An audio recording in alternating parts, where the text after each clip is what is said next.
What's up, everybody? Ben here. I am finally gonna get the video for the installation of the Proformance rear differential for the YXZ. I have had this one for a couple of months. It's raw aluminum, which is something that I was really after. I did not want a purple differential, and Scott at Proformance in Australia insisted on making purple differentials. So after some time, my buddy Alan Anderson and I worked out some stuff, and this is one of the prototypes. This was one of the original, like, it's raw aluminum model. It looks polished, but it's just kind of like raw machined aluminum. I installed this one a couple of months ago, and at the time, Alan was kind of ironing out a kit. So Proformance makes just the differential, right? And then Alan imports them. I don't know how many he buys at a time, but he buys a handful at a time, and he imports them, and he makes a kit that allows us to install. It gives us everything we need to install it in our Yamaha YXZ 1000. As you can see, I'm now working on the red and black car, on Brooklyn's car. So I wanted to show you, check this out. This is Alan's kit. So I got this one just yesterday. It is black anodized, and Alan pulled some strings for me and got me a black one. So now Proformance is offering various finishes in anodized, and black is one of the finishes. So I think this is the first black one. I love it. It looks beautiful. I'm so happy to have it. And like I say, this product comes from Proformance in Australia. Scott Bryce assembles them and manufactures them. And I guess it uses Dana 30 gears. It says Dana 30 in gigantic letters on it, so I assume that's what it uses. And it's narrow, which is kind of his specialty. It's real narrow, and it fits within that rear chassis of the YXZ. I think he also provides this little bracket. So, all right, now what Alan does is I think he puts this yoke on. I'm not 100% sure about that, but he has this input shaft, and Alan provides modified Yamaha drive shafts that fit the transmission output, and it has a U-joint on the back, and he provides hardware for that. He provides a modified, I think this is an aftermarket sway bar with sway bar bushings that use your OEM clamps. This is an adjustable sway bar, so it does have 3 positions if you would like to change the stiffness. Alan provides a catch can that connects to the vent for the oil, and then Alan provides a shorter oil filter for the engine, because this drive shaft runs right by where the oil filter is on the engine. I'll show you that in the video. Alan also has an optional front sway bar, and I don't run front sway bars on mine, but I at the time I bought the kit that includes the front and the rear. So here is a sway bar that I'm not using. So there's that. A couple of other things. This comes with a couple of different washers. You'll notice those are different thicknesses, and there's a reason for that. And that's to shim. I'll show you that during the install video, but that you shim that so that you can align it right. And this is what comes out of the car. This car had an Avenger driveline on it, so I did an install video of that last year. So this actually has a CV here. That's what you see. These are Avenger parts. This is an OEM differential for a 2020. That's the OEM sway bar, and this is the OEM parking brake and rear bracket. So this brings me to one major point. You cannot use a parking brake with the Proformance differential. It's strong as hell. It's a beautiful product, but you just can't use that right now. I don't know if they're going to work on some sort of adapter or some sort of kit that will allow you to use that, but currently it does not. And that was a drawback that I was willing to deal with, but I would like to have parking brakes if I could, because these two YXZs are for my kids. So I'm actually going to now turn over the video to some footage that I recorded like 3 or 4 months ago, where I removed these parts out of the blue car and put in the polished polished Proformance differential you see here. So there's a couple of things that have changed with the kit since then, and I will probably snap to some video on the red car here in a minute. So I'm sorry if it bounces around, but you'll get the gist of it.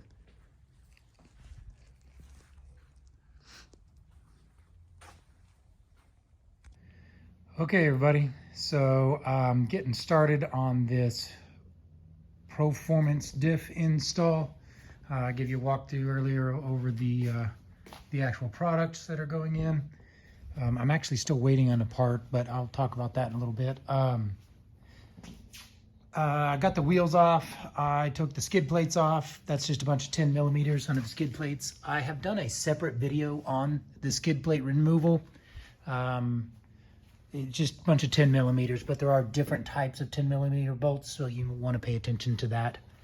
I'm not going to spend a lot of time on disassembly, but basically you need a 19 millimeter, a 17 millimeter, a 14 millimeter, and you just need to really disassemble this assembly down here. I have aftermarket Turner axles, and that uses a 36-inch, and I just use a big Milwaukee impact, and it busts those loose. Of course, you got to take the cotter pins out. The brake caliper is two 14 millimeters, and I'm not sure what the OEM bolt is, but I think it's a 19 and a 17 millimeter to take off the upper arm from the hub. And that's basically all you got to do is unbolt one end of the shocks and unbolt the hub end of the upper A-arm, and all of this kind of folds out of the way so you can pull the axles out. You don't necessarily have to detach the arms or the shocks from your car. You just need to be able to open it up to get the axles out. So I'm going to do that. Of course, I'm going to drain the rear differential as well. That is a 14 millimeter on the bottom. I'm going to go ahead and drain that as well. And then once I get that apart, I will chime back in and we'll talk about removing the actual differential and drive shaft.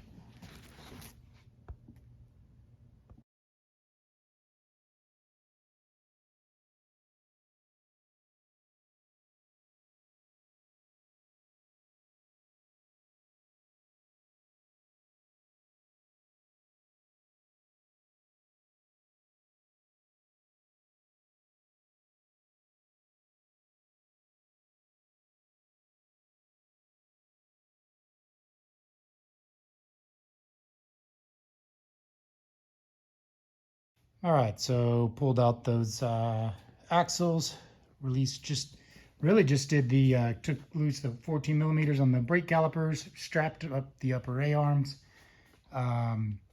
Just had to undo that top bolt on the upper A-arms. I'm gonna leave the shocks. I don't think there's gonna be interference or anything like that. These shocks are pretty big and it's kind of a pain in the butt to strap them out of the way. So if I don't just completely remove them. So I'm going to leave them and just try it, leave it from there. Drained this, kind of made a mess because I have the Weller rear frame brace. I'm hoping that does not conflict with the new differential. But so I'm going to put that drain bolt back in, spray it everything off with the little carb cleaner. Then I'm going to remove these two.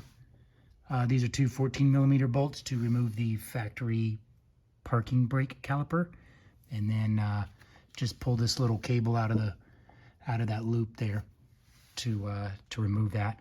After that, there's a few chassis bolts, big two on top that hold the differential, and then these two in the back that have another bolt that goes through the differential down there. It's another pretty big one. I think those are all 19s. Might be 19 and 17, I'm not sure. And these are back here, I think, are 14 millimeter. So going to do all those, and then in order to get this out, I am going to have to undo, oh, you know what, I'm going to take the shocks off because I've got to undo this to get that frame brace. Okay, well, we'll see. I'm gonna mess with that a little bit. If you don't have the rear frame brace, which you should have some sort of frame brace, if you've got a car that needs a differential like this, then you're going to have to take those out anyways. So, okay.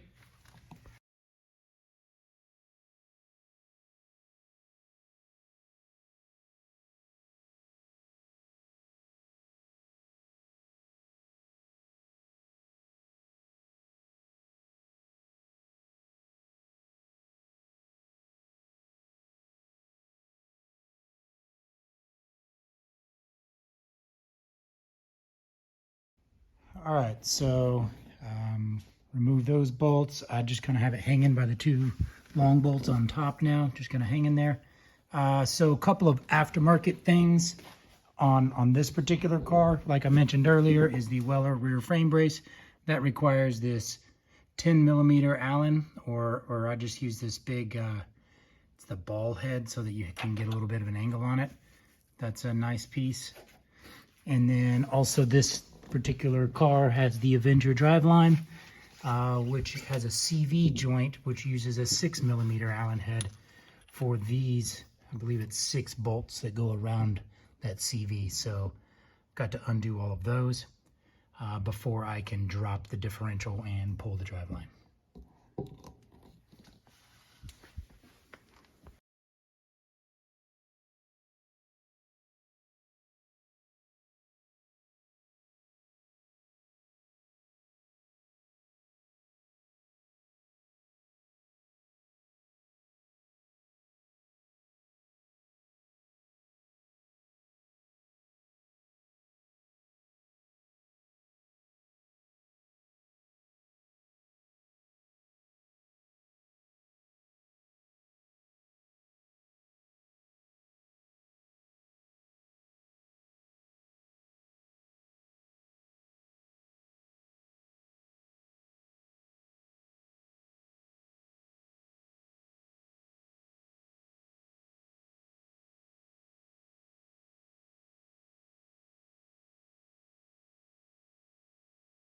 Okay, so I got the differential and driveline pulled out.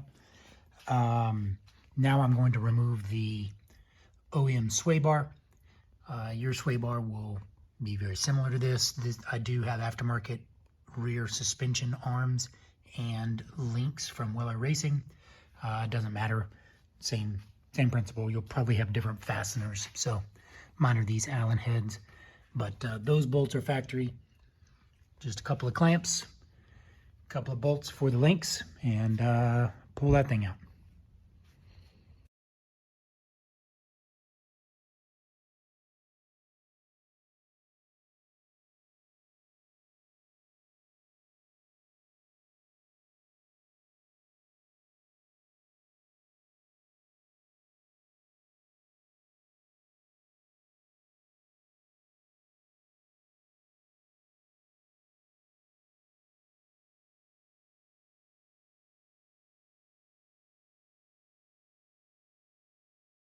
Okay, so to review, this is an aftermarket drive shaft. This is the Avenger drive shaft, which includes these bolts, this CV, and this piece here that is attached to the front. I cleaned it up a little bit. It's still pretty greasy, but you get the point. You are basically removing these items and installing these items to do the swap. There's one thing that is lacking from this arrangement here, and that is the new vent hose and vent can.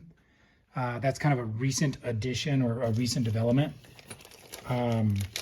This fitting is enclosed here, and this fitting is obviously a larger, it goes there, I guess, I assume. It takes a larger hose than that little OEM thing there. So I'm going to figure out what that is. So this kit that Alan has assembled, or this what you see here does not include the vent hose and the vent can. I believe that's something that they are working on. Got some CV grease, and I confirmed with Alan the gear oil. He recommends Redline oil. I asked him if I can use this Lucas gear oil that I get from Weller, and as long as this is the weight, he said it's okay. So that's 75W90 gear oil. That's the same weight as I've used in all the differentials in all my cars, so I'm happy to hear that. A couple other things. The hose, I put a measure that is 3/8 OD. So I got some hose here. I just happen to have this hose in my shop. I'm going to use it. And it is 3/8 ID. So that fits on there just fine. I'm not sure how I'm going to route that and bend to that when I get it in there. I like that it's clear because I'll be able to see if and when the oil is coming up out of the vent. Also, I took the tape off of this U-joint, and I have no experience with this, but these basically, it pivots in there on these bearings, so there's some grease in there. Make sure all that stays together. He had it taped up nice and clean. One thing I noticed is they kind of compress, so when you put it, make sure it presses down, and there's a reason for that, and that is these little nips right there, these little like nipples, little ledges. When you put the U-joint in, you don't want that. You want that. So it goes on the inside of those nipples on each side. Sorry, I'm doing this one-handed. Hope you can kind of get the idea. As you can see, like it didn't compress all the way, so you really got to push it in. Just make sure that those caps are on both sides. So I kind of mocked this up on the shelf. So there you go. You can see how it's inside that nipple, and it's inside almost.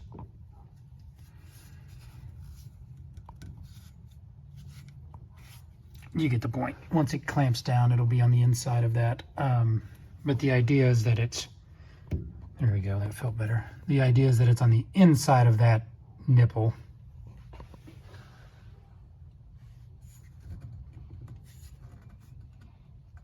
Like that, and then of course I'll use this hardware to clamp it down. So I'm just kind of mocking these things up here on the table before I get it in the car. The CV grease, I just happen to have a pouch of this grease. I think any kind of grease, just whatever you would call grease. I know there's a lot of different kinds of grease. I don't know a whole bunch about it, but CV grease is what I've done, like what I usually have tubes like in a grease gun. I just don't have it here with me. But you just squirt a little bit on these splines, and it goes inside of this boot before you slip it into the transmission. So that's actually my next step. I'm going to put this boot on the slip it on the drive shaft, and then squirt some grease in there before I go get under the car. I'm also going to go ahead and put this sway bar in, since it goes on top of the drive shaft, so it'll be easier for me to put the drive shaft in underneath the car.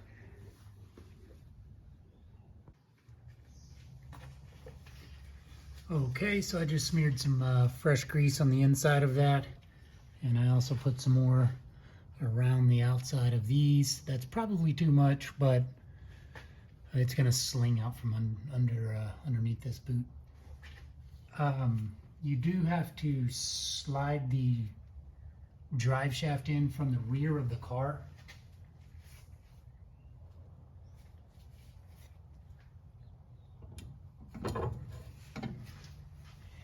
And I'm being careful not to lose those U-joint parts in the back. And this is pretty simple. It just kind of slips in. And that boot kind of settles in, I guess. Like that. It just kind of puts some force on it in the back. There's no clips or zip ties or bands or anything that go around that boot. It just kind of has some internal, like, little ribs that catch an edge on the shaft and on this output shaft, or output yoke, whatever you call that. you'll notice it has a little bit of, it's not like a CV joint or a U joint, but it has a little bit of wiggle, a little bit of omnidirectional. You know, it can operate at a few degrees off center. That's actually one of the flaws with this, because there's a small amount of contact patch on the gear set, but it appears to be okay up to a certain horsepower level.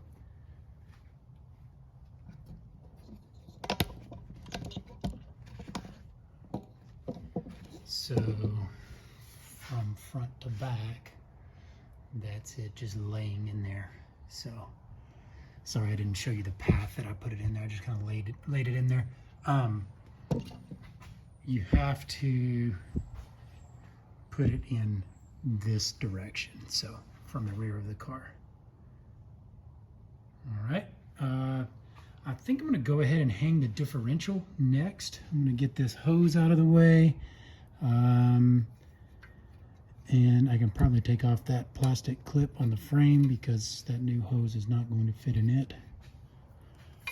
I'm going to leave it on there for now just in case it does. Okay, so I'm going to grab that differential and I'm just going to kind of suspend it, and just to get the weight off of me, I'm going to get it in there, and then I'll put the long factory bolts in here and here. That's kind of what I'm shooting to line up, is this and this. Once I get those lined up, slide the bolt in and the weight will be off, and then I'll worry about lining up the rest of the stuff, and I'll put in this rear bracket. I'll go ahead and thread this hose vent piece in there. I kind of pre-ran it down and back to kind of clean up those threads a little bit. This being a prototype, I think I had some gunk in there, but this is a 1/2 inch. So we have a metric car with another standard fastener on it. If you've watched my other videos, you know that's kind of a pet peeve of mine. But that being said, at least the 1/2 inch is a very popular size. So now I'm doing this one-handed. I don't know how far down I'm supposed to get. This is pretty tight already, and my threads are not seated all the way, but I don't want to bottom that out.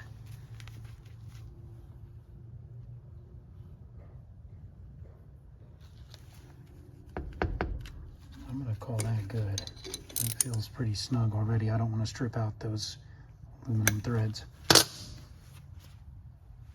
Okay, now I'm ready to go over to the car.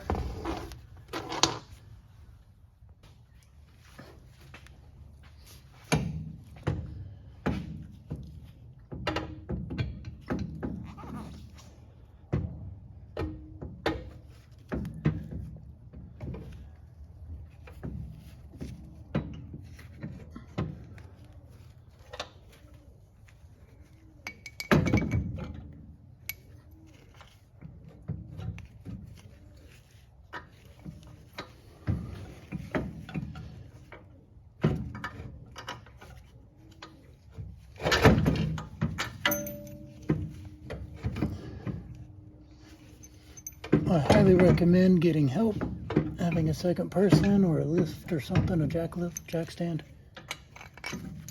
But if you're like me, you're ignorant and you just try to do it all yourself. Okay, so the weight is off at least.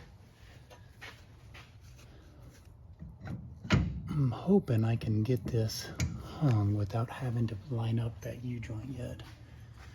But it looks like I'm gonna have an issue.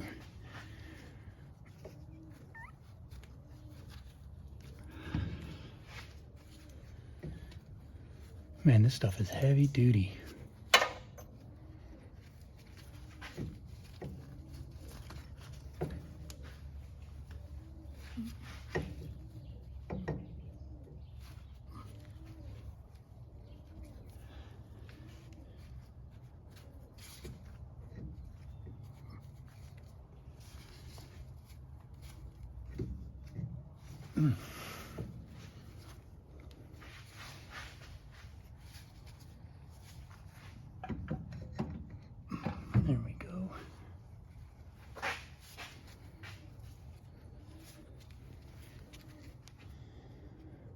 that back in there before I lose it.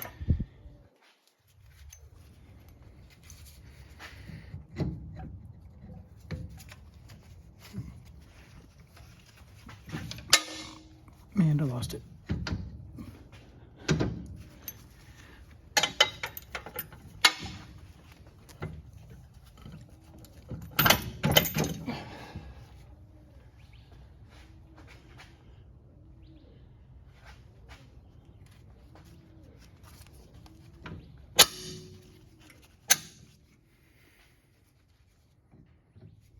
Okay, well, so for me, I had to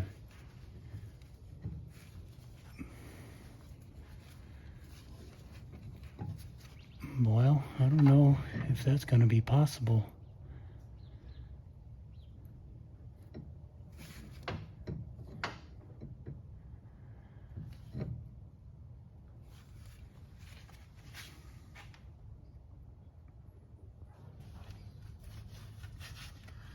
Okay, so I had to make sure the car was in neutral.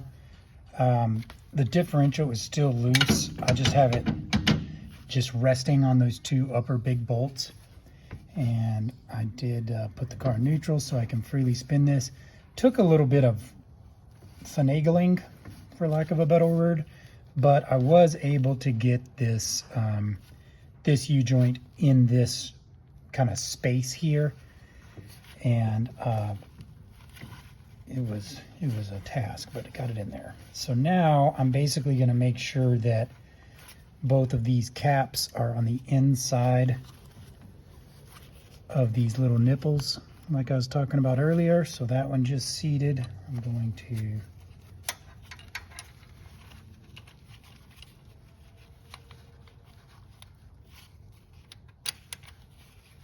slide in this bolt and get it started.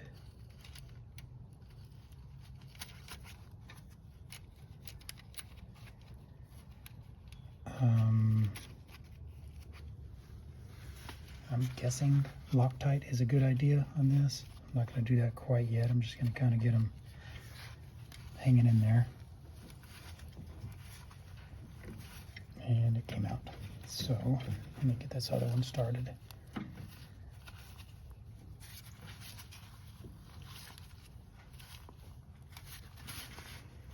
So you can kind of see how it doesn't really want to seat until you kind of force it past that.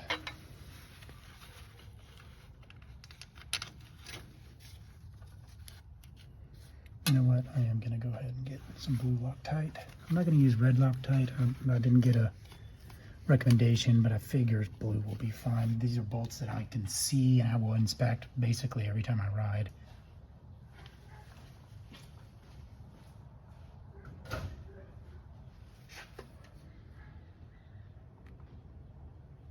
Good miss. Oh, there you go. Make a big old mess, Ben. There's dripping Loctite everywhere. Okay. That's probably too much.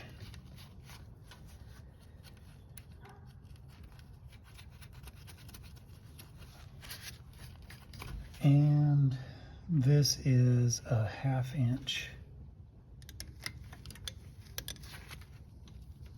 nut, same size as the hose nozzle thing that goes in the top.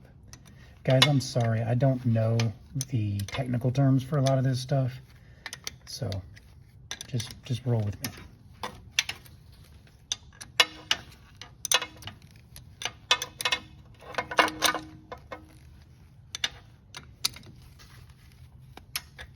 I'm just kind of doing my best to get this snugged up before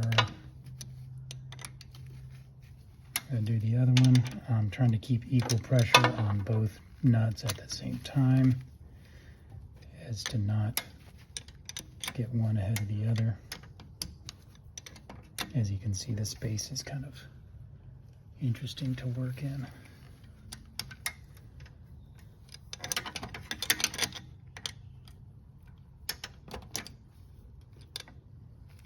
I wonder if I could get a ratchet in there with a socket in. I think that would fit better. But since I got Loctite on it, I'm gonna keep going here.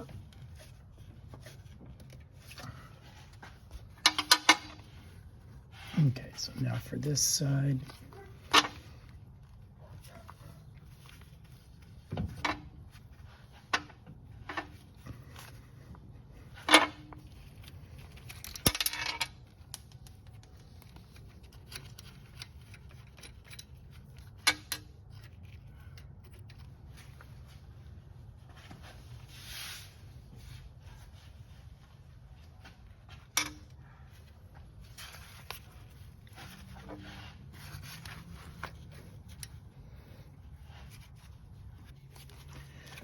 Okay, so I'm kind of lifting up on this yoke here to get that little nipple in. Trying to keep my threads clean. Try to get the appropriate amount on this side instead of way too much. Okay.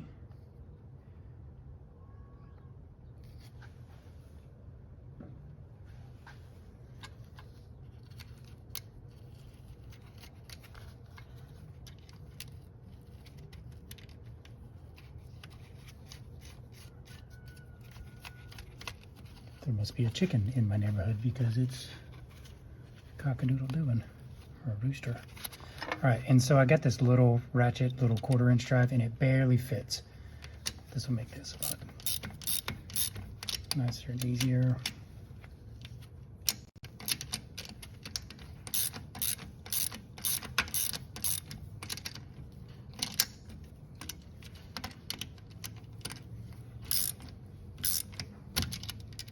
I'm not going to get real tight on this yet because the other side is not necessarily perfect, and I have no idea how much torque I'm putting on these. It's obviously not very much, but the threads on the back side look about the same. Turn it and get this other side now, fully Loctite drives.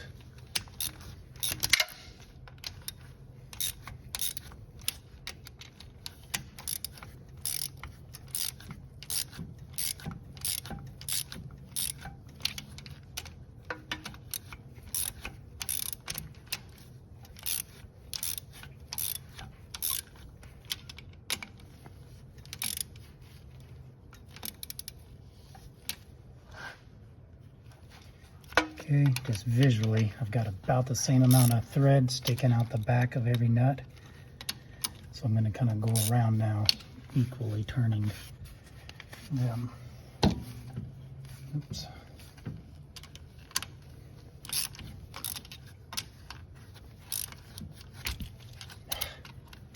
This is a swivel ratchet, so I keep swiveling.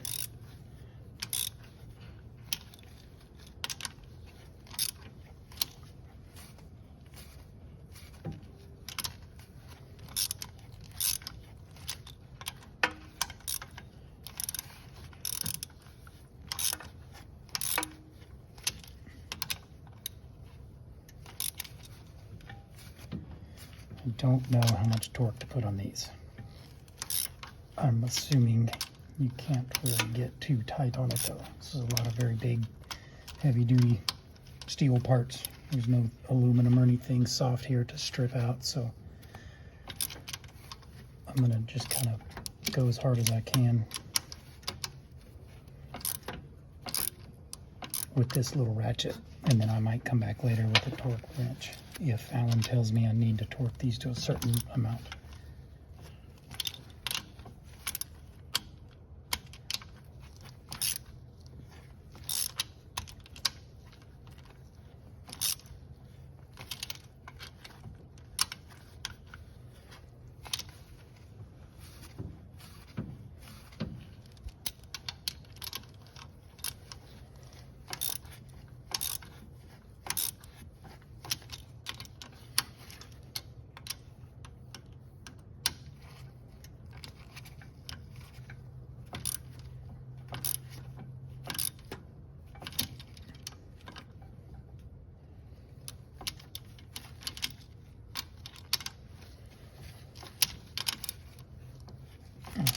Okay, that's about as tight as I can get with what I've got here now.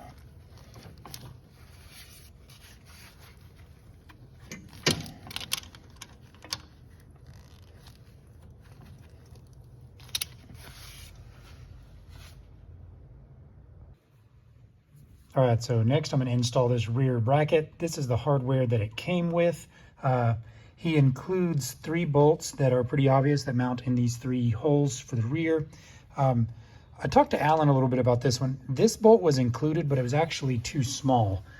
So if you receive this bolt, that I believe that's a 10 millimeter is what he described it as, don't use it. Instead, use the OEM bolt. This is for the very back bracket of the differential. But we're going to take the washer off of this side because the length is a little less than we'd like. So we're going to take off a washer, and it buys us a couple millimeters there. These washers are various depths or widths, as you can see, and those are going to be used as shims, and I'll show you that once we get it back there mounted up. So I'm going to get these on the back. All right, so here's that bracket. The OEM bracket lines up with these 2 bolts, and it's kind of a crooked thing because it's offset on the factory differential. The Proformance diff has a centered like mounting piece in the back. So this bracket lines up with these 3 holes, and what I'm going to do is just slide it in from underneath and put these 3 bolts in. I'm going to put the nut from the front to the back, and then put the put the bolt from the front to the back, and then put the nut in the back of it. I guess my thinking there is that if for some reason nut comes off, the bolt might hang in there a little while. I don't really know. They don't specify, so that's what I'm going to do. Maybe you can tell if the nut's coming loose that way. You see it?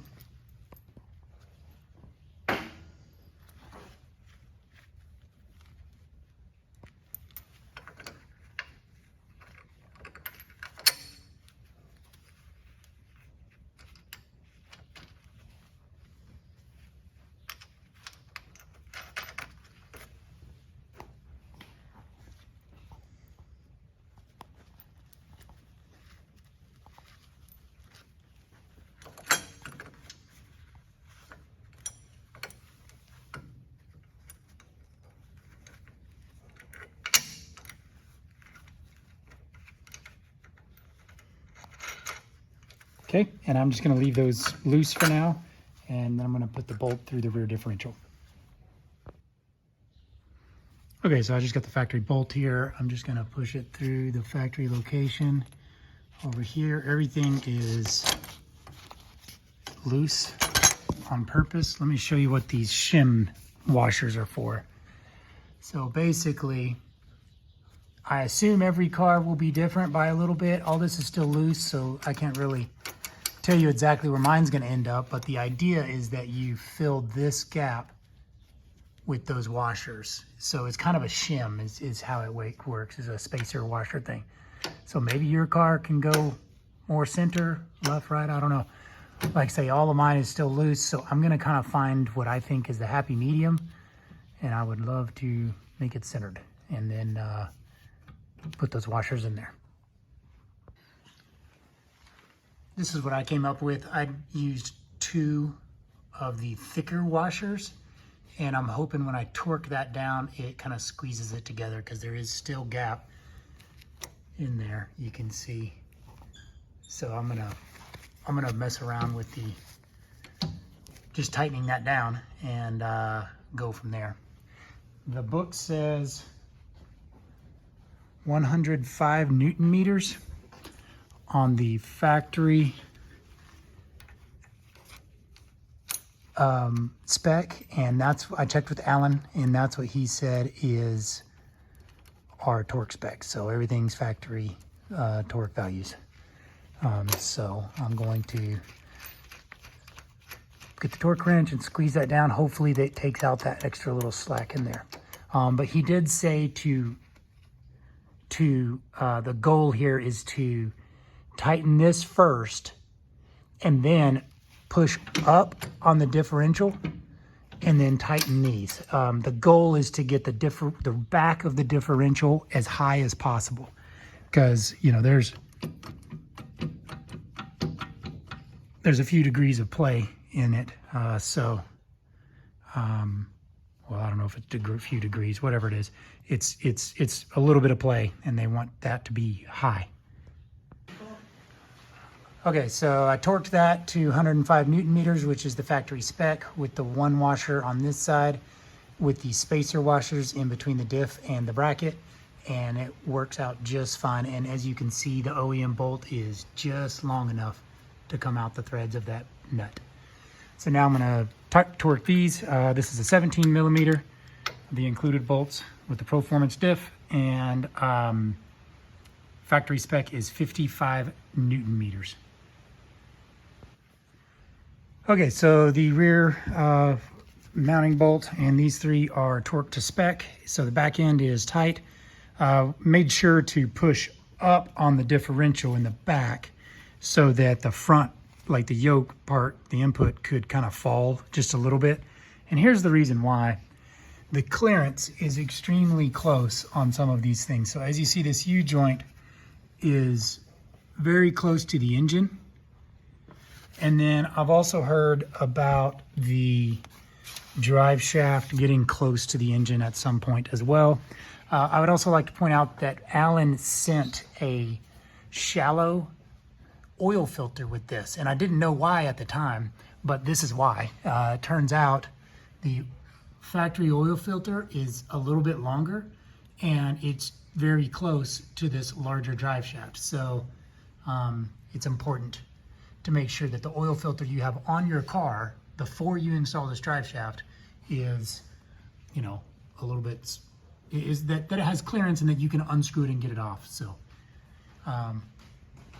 so there you can see just kind of how tight it is fitting a, you know, a full-size U-joint in there.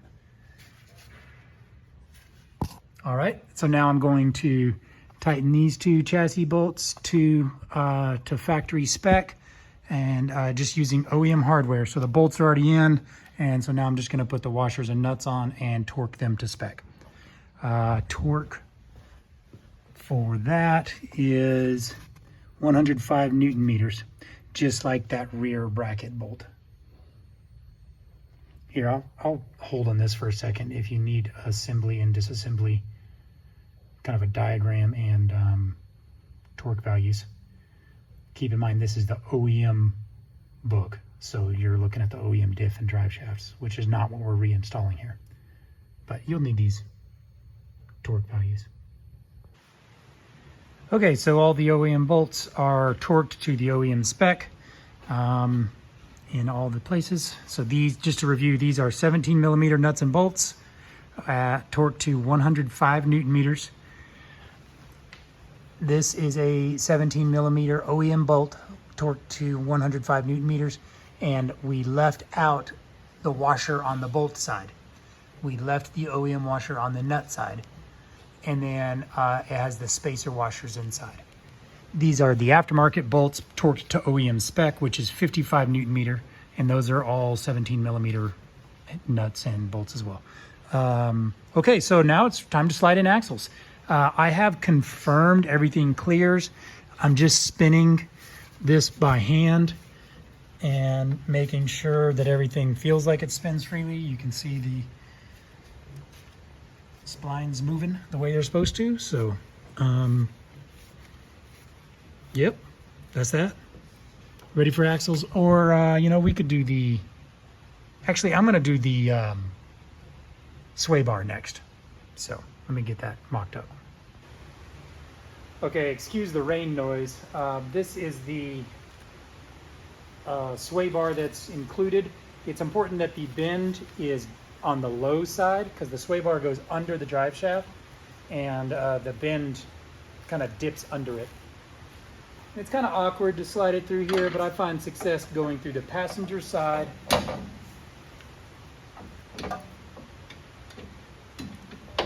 And just kind of twisting it around like so. All right, so I got it laying in there, and I'm just gonna put the mounts on afterwards.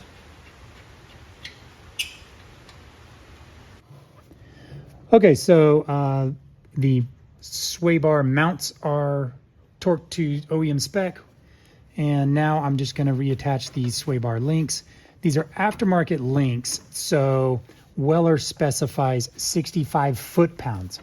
So everybody please pay attention that these, I'm telling you the imperial dimension. So this is 65 foot-pounds for this bolt because it's the aftermarket Weller racing spec.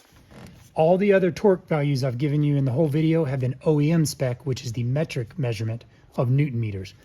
Don't get that wrong, because foot-pounds will strip out something if you're using a Newton meter spec. Looks like I might need to drill this out a little bit. I don't know.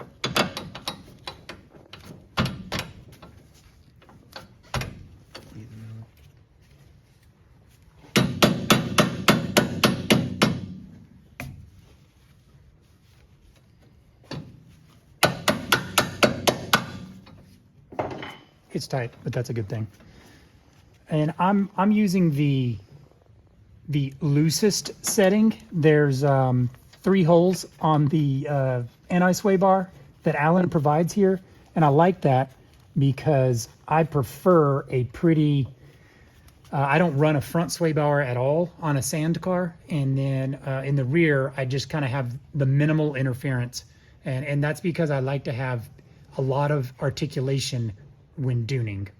The downside, of course, is that you have a lot of body roll that way. So I'm going to try it at the 3rd setting. I don't know how that compares to the factory sway bar, but the great news is there's adjustment here, so I can try one of these other 3 holes later if I need to. So these are the Turner Pro Eagle 2 that I removed from the YXZ here. Had these in here for a year or 2. These were rebuilt before. As you can see, I had a boot failure and I just kind of limped by with some tape. No big deal, really. They kind of need some maintenance. The CVs still feel pretty good, but I like to send them in to Turner every year anyways for seasonal maintenance, and I get fresh boots. Turner Eagles have been super strong. I've never even come close to anything breaking, but the boot failures have started to be pretty annoying, and it's cost me a ride before. So what I did is I ordered these new ones. They're not called Pro Eagle 2s. They're called, I think they're called Extreme or something like that. I forget the actual name, but I love dealing with Turner. They always pack very well, and they give you a free koozie pretty much every time. So the new Extremes come with, losing my glove. They're different because they use a different CV. You can tell just by looking at it that it's significantly larger. You see the bell flares out quite a bit. I haven't seen one of these in person yet, so it's a good little side-by-side comparison here. The most obvious thing, of course, is that the boots are blue. So these are a new boot. Apparently it's a different design, and they offer this on the Pro Eagles now, but it's standard on their Extreme axles. So the boots are supposed to be much higher temperature and last a lot longer, but you can notice for the most part I see on this CV it's quite a bit bigger. It flares out on this last bit. And then the bar is a different style too. They call them a brown bar. I guess it's because it's brown, but it's a different material. And I don't know enough about the metallurgy of all this stuff to speak intelligently about it, but I think 300M is what these are. This does feel lighter. I don't know if it's, I don't know, maybe not. It's hard to tell. It's comparable. I need to check that. Look at that. That band is hit. I need to make sure that's okay before I put it on the car. So anyways, I'm looking forward to running these, and I'm not really going to go through the axle install on this video because I've done another video on this car last year whenever I installed these axles. So it goes in the same way. You just slide them in the differential and slide them in the hub.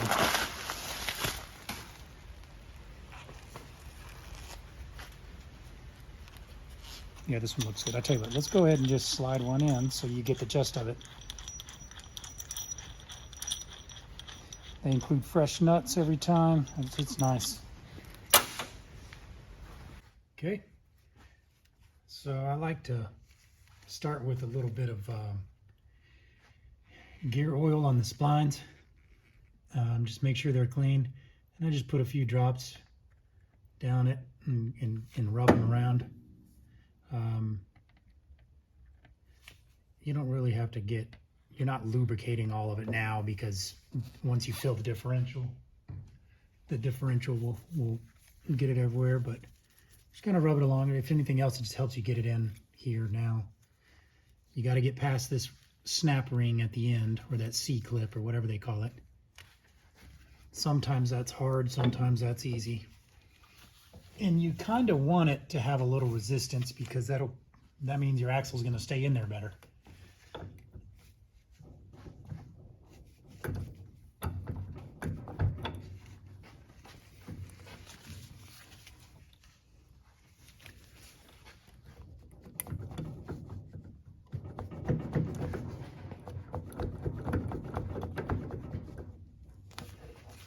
Okay. I'm getting some resistance, so I'm going to pop it with a hammer.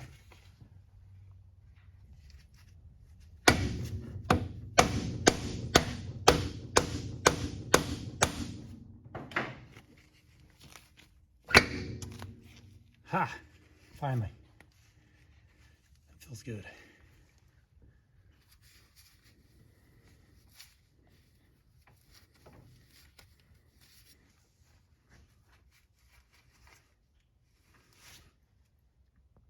So this is the way I just have to undo the top bolt like you saw earlier in the disassembly. And all I really do is just duct the CV in. It has enough angle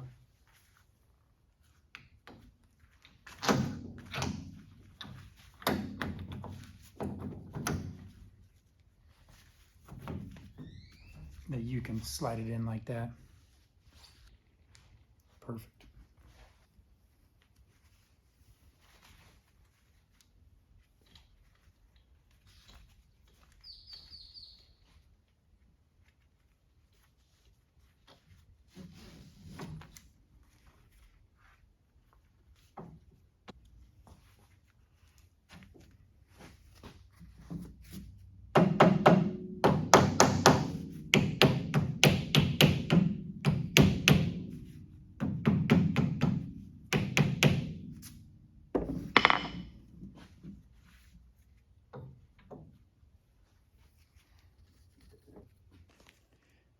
All right, so I slid both axles in, and I was preparing to put this upper bolt in. Can't quite get it to match up, so I need to set the car down a little bit. And so before I do that, I was going to put this rear frame brace back on from Weller. And looky here, it interferes directly with the drain bolt. So I think what I'm going to do is mark that and drill a hole. If I drill a hole, hopefully no bigger than that bolt, I'm hoping that doesn't compromise this bracket. Also, I'm concerned about this lip, this front lip of the Weller frame brace that kind of ramps up. I'm afraid it's going to hit the differential. I'm sure it will, because I still got an inch to go up, and I think it's going to hit. So I'm going to go ahead and bang that down too, or something. I don't know if I can. I might have to heat that up. I don't know. So this is a problem now.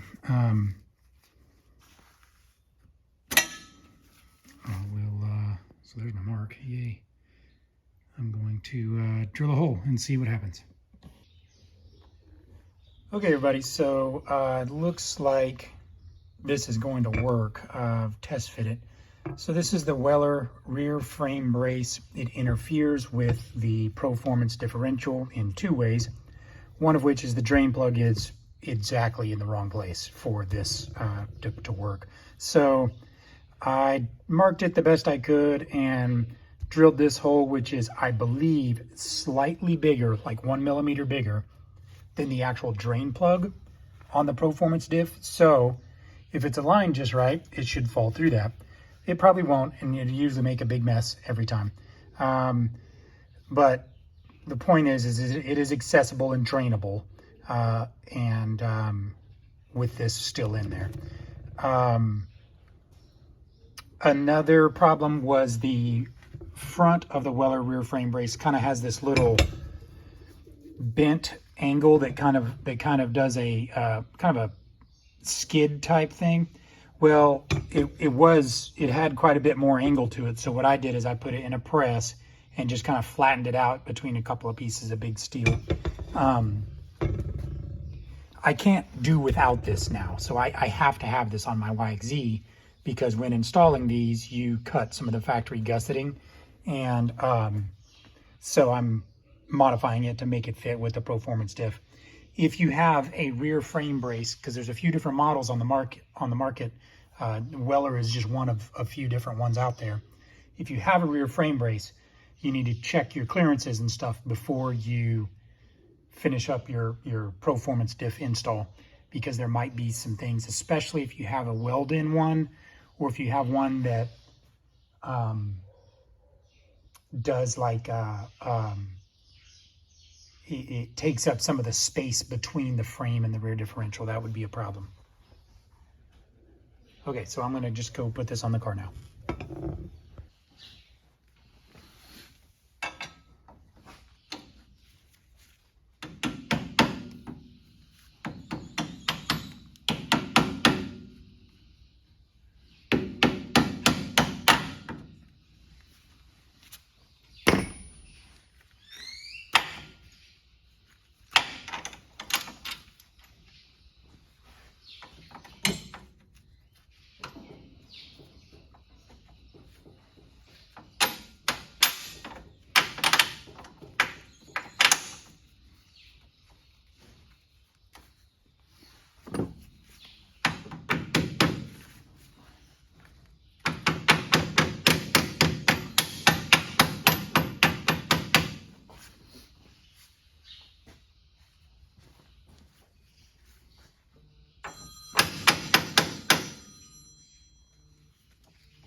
Okay, so I've got everything reassembled here. I still need to put cotter pins in these. I have not rotated the assembly yet. It's at full droop. I feel like there's some resistance, so I'm gonna mess with that here in a minute after I get some tires on. But anyway, so the next thing here to complete this is I'm going to remove the parking brake cable. And this is the factory vent hose, which is obviously too small for that new connection. So I'm going to figure out a way to route. This is just some 3/8 ID hose that I've got. Fits nicely over that. Fits nicely over that. So I'm just going to route this and see if I can use some of this kind of factory routing, but it's a much bigger hose. And so my car is a little bit, it has some additions here. So some of this is GYTR Toro piping, I think. Some of this is factory, I don't know. But the OEM vent hose goes up and it does like a little loop on the plastics up here. So I'm just going to pull all that out and route this aftermarket vent hose for the Proformance diff now.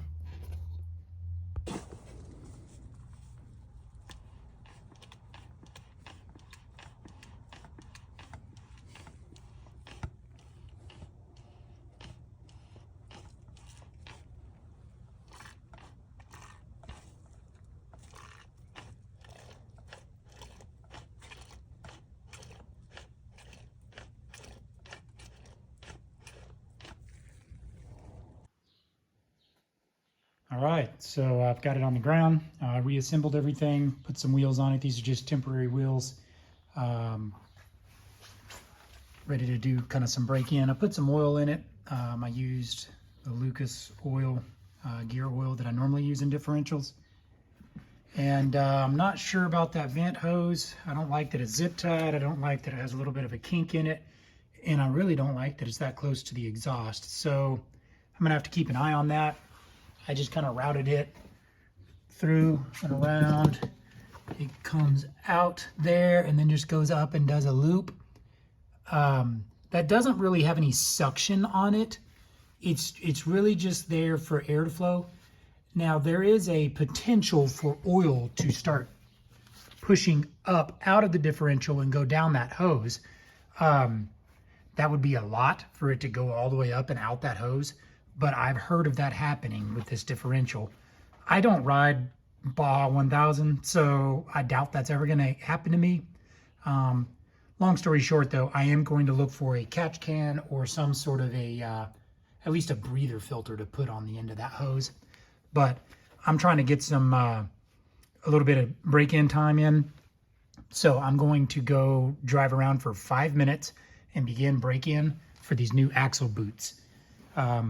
Turner Eagle axles, or really all axles, have a very specific break-in procedure, and it's included in the paperwork. But long story short, it's heat cycles.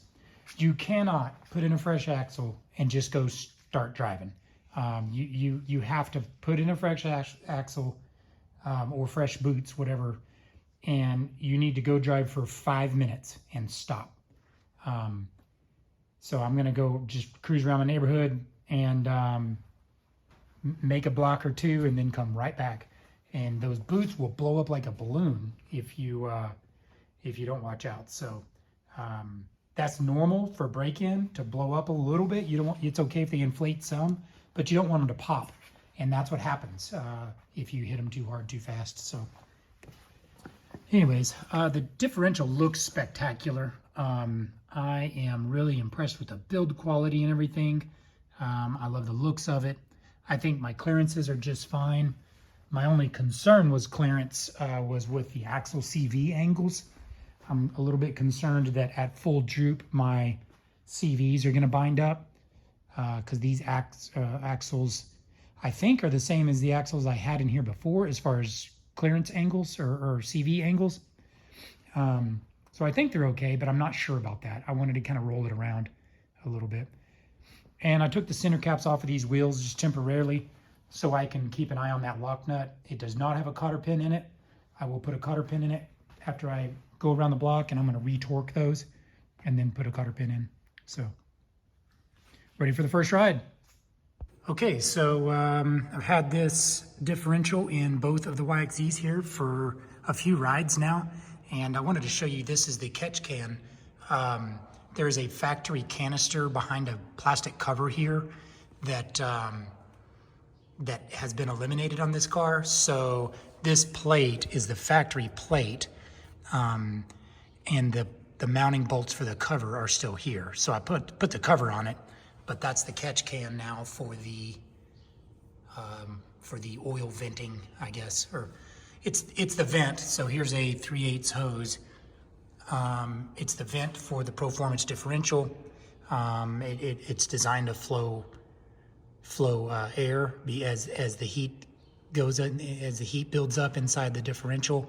It needs to vent, and but occasionally oil overflows, as you can see in the hose. So it'll go up the hose and rest in the can for a minute while still being able to vent. So that's what we did with it. Also, one other thing that I want to mention, this is a aftermarket engine mount adjuster, I guess. I don't really know the right word for it, but it changes the angle. It changes the angle of the engine. And that's something that is supposed to be optional for the Proformance differential, but I think it's mandatory now. What it does is it adds clearance right here. If you don't have that, then this right here will get very, very close. Alan says he's got some cars that are scraping the paint off, and he's got some cars that it doesn't touch. So in my experience on both of my cars, it touched just barely. It's not a big deal just sitting still, but while you're driving the car under flex, the chassis has just enough movement to make contact in there. So I highly recommend you get that that device as well. I'll leave a link in the description, but there it is on this car also.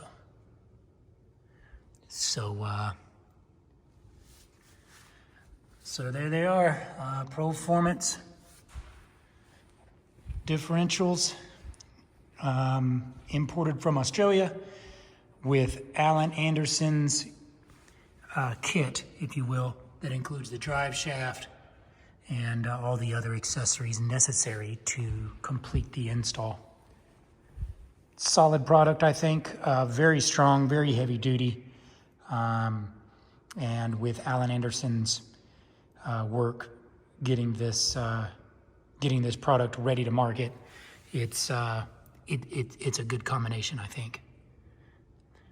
The biggest drawback, in my opinion, is the lack of a parking brake.